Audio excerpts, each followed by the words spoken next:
So let's get started on another field day inspired activity.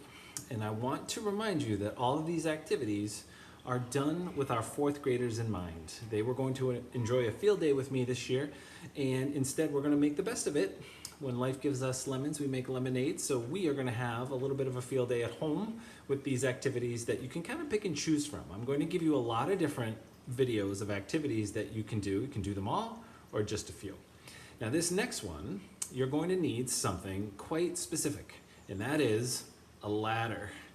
If you don't have a 6-foot ladder, it could be taller than that, but then you might be getting into some trouble when it comes to the height of your ceiling. So ask mom and dad if you can use the ladder and they can help you set it up outside or bring it in like I've brought mine in. It's a little bit hard to see because of the sunshine, but I have a ladder set up.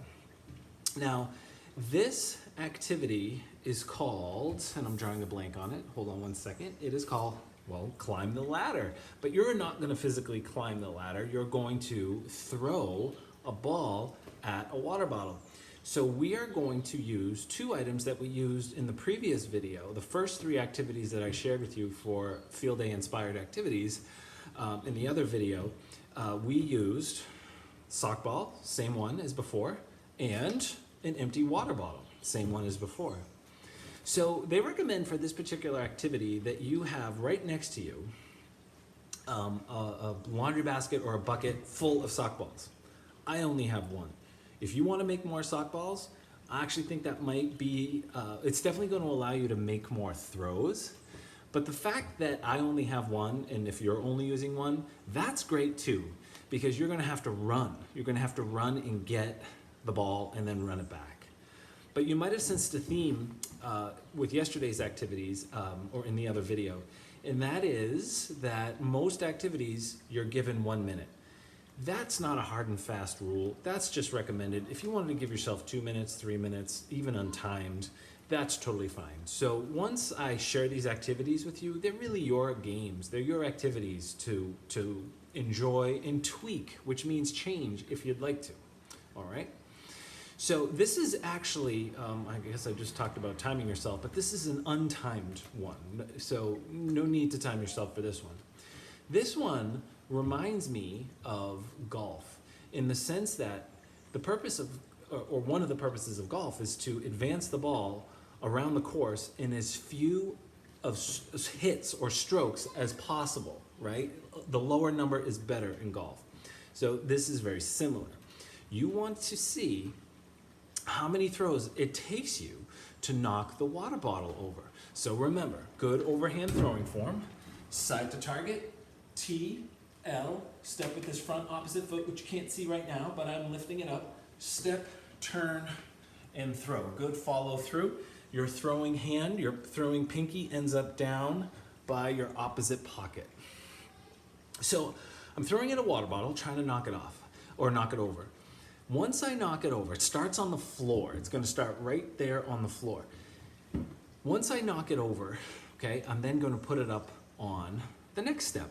And I'm going to see how many throws it takes me to knock it off of that step. Once I accomplish that goal, I'm going to move it up, and then again, and then again. So try to knock over your water bottle from the floor to the first step, to the second step, to the third, to the fourth, and then to the very top in as few of throws as possible. So what I said before, you could have a whole basket of sock balls. You can make a few for yourself, or just run, go get a ball, get your ball, bring it back, throw again, right? So I am going to do my best right now, good overhand throwing form, to knock over my water bottle. Here goes nothing. Okay, so I'm about to play climb the ladder. Here's my bottle, here's my sock ball, and my throwing line is approximately 10 feet away from the ladder. You can play with that. You want to make it more challenging, move it further back. If you're having a harder time knocking the water bottle over, then just move it closer. Totally fine. So, starts here, put it right there, right? And here we go. It might be a little bit hard for you to see. So side to target, T, L, step, turn, throw. I missed, so that's one throw. Run, get it, bring it back. Got it. So I was able to knock the bottle over on the floor level, from the floor, with 2 throws. And could you put it up on the next set for me? Okay, got it. So I'm up to 3 throws total, 3 throws. Could you put it on the next set for me, please? I want to do it. Sure. After my video's over, you can try. Side to target, TL, step, turn, throw. So there's, I got it. So there's 4 throws total. Next step of the ladder, please. Next run. Here. Yeah. 5, missed it. Sorry, too high. It's okay. And it's making it a little bit easier for me by being my retriever. What do I say, 5? I'm up to 5 throws. I'm trying to knock it over. You heard me. Trying to knock it off in as few throws as possible. 5. 6. Uh-oh, I'm having trouble with the 3rd one. Sorry. It's okay. This is okay. The retriever, the fact that the retriever is throwing it back to me is actually a great thing because we can work on our throwing and catching. Yo, got it. So 7. All right, 2 more rungs, 2 more rungs. Wonder if I can do it in less than 10. Thanks, Anna. Oh, 8. I gotta knock it over on this next throw. I'm gonna meet my goal of 10.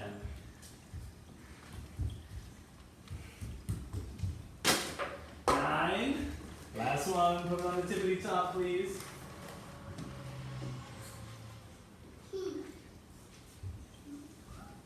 Oh, 10. I missed. So let's go for 11.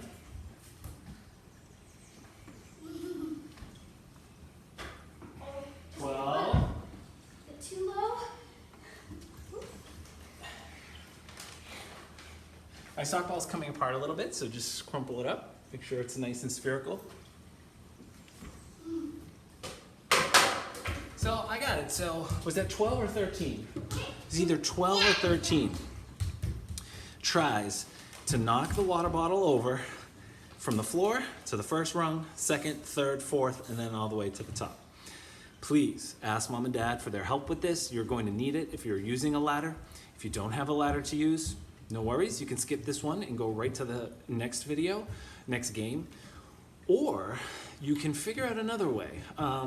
Just now trying to consider some other options for you where you can go up. I suppose you could just use a chair. Use a chair. So put the bottle under the chair and then put the bottle on top of the chair or a stool if you have it, and then maybe put some pillows on the stool to get it up a little bit higher. So be creative.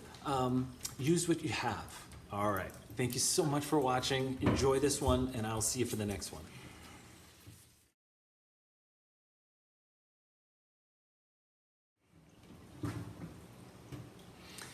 Hi Houghton, welcome back for another Field Day inspired event. So this next one is called Backboard Banquet. And before I start explaining the activity, this is an awesome opportunity to talk about your basketball shot. Now, several videos ago, 2 or 3 weeks ago, I had an activity when our theme was rainbows. It was called Rainbow Dribble. And in that video, I asked you to practice some dribbling skills. So when I saw this activity that I wanted to share with you, this backboard banquet, it's the absolute perfect opportunity to practice or quickly talk about our form when we shoot a basketball. Now, one thing that I was definitely going to really remind you about in the gym, if we had the opportunity to practice basketball, because we didn't this year, we were just about to, back in March, is I want you to shoot the ball that you have with one hand. It's a one-handed push shot. Now, there is an acronym. Do you know what an acronym is? An acronym is a series of letters that stand for something. So USA is an acronym, stands for United States of America. NFL stands for the National Football League, and so on. So the acronym that I was taught way back in high school was BEEF, B-E-E-F. It's not just what's for dinner, because each letter stands for something. So the first letter, B, stands for balance. You're going to balance your body, good athletic position, on your toes, knees bent. I know you can't see them, you have to take my word for it. And you're also going to balance the ball on your finger pads. Now, that also came up in our dribbling video, touching the ball with our finger pads. So here is my sock ball once again.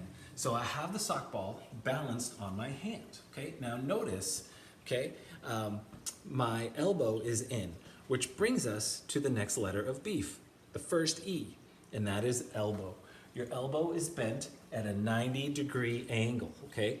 Like the letter L, like the letter L, okay? So the next E is eyes. So anytime in sports, activities, got to keep those eyes open. We got to follow the ball with our eyes so we can catch it, so we can pass it, receive a pass, throw the ball to the open person, hit a ball that's been pitched to us in baseball or softball. Spot the puck and use your stick to grab it, to hit it in hockey or field hockey. So here we've got to look where? At the rim. Now, typically we teach you to aim for the front of the rim, so the ball goes just over the front of the rim, swish right into the net. But for this activity, we're going to try to hit the backboard every time, okay? But before we get to the activity, what about that last letter, F, in beef? It stands for follow through. So, got the ball balanced on my hand, okay? Wrist is back, elbow 90 degrees or L-shaped, okay? And this hand, okay, imagine I'm holding a bigger ball, is supporting the ball. But as I start to go up, I'm pushing the ball up. Let me get a little bit lower. I'm pushing the ball up with one hand, a one-handed push-up. This is how the pros shoot. It's how I want you to shoot as well. So, comes up here, and then as the ball comes off of your hand, look at my wrist. It flexes down, okay? That's called the follow-through. And in the gym, we always say it's like you're at Nana's house and you're up on your tippy toes and you're reaching into the cookie jar. So you get the ball, tuck that elbow in, balance, elbow, eyes, follow through. Follow through. Okay, so that brings us to the actual activity here, backboard bank it. You're gonna find, with mom and dad's permission, a wall that you can use as your backboard. What are you going to use for a basket? You're going to use a laundry basket or a bucket. I have a laundry basket, pretty forgiving laundry basket, one of the big rectangular kinds. So that's what I'm going to use. Now you're going to have 1 minute, so we're back to timing ourselves for our field day events. And you have 1 minute to see how many points you can score, how many baskets you can make. Each basket, in this case, is worth 1 instead of 2 or 3. How far away are you going to shoot from? That's up to you. Directions that I read said 5 to 10 feet. But if you're sinking tons of shots from 5 to 10 feet, challenge yourself. Go back 15 or 20. Okay, athletes, so here you see my setup. Got the basket over there up against the wall, so I'm going to be shooting my sock ball, something nice and soft. It's not going to leave a mark on the wall. Again, talk to mom and dad about this. Make sure you have their permission. And that scrap paper you see right here on the floor here, this is kind of like my free throw line. That's the line that I'm going to be shooting from. And now this is a timed one, so I am going to start the clock right now. And let's see how many baskets I make. And it has begun. In order for it to count, athletes, it must hit the wall. You must bank it off of the wall for it to count. 2. Gotta run fast.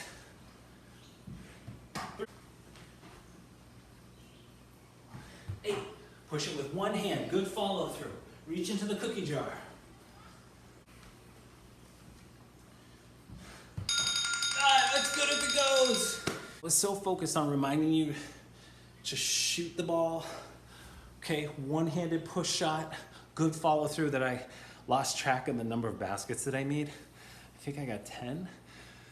But what I really loved about that, in addition to the shooting practice, was how much of a workout it was for my heart, how heart healthy it was, because I had to run back and forth a lot to get my ball.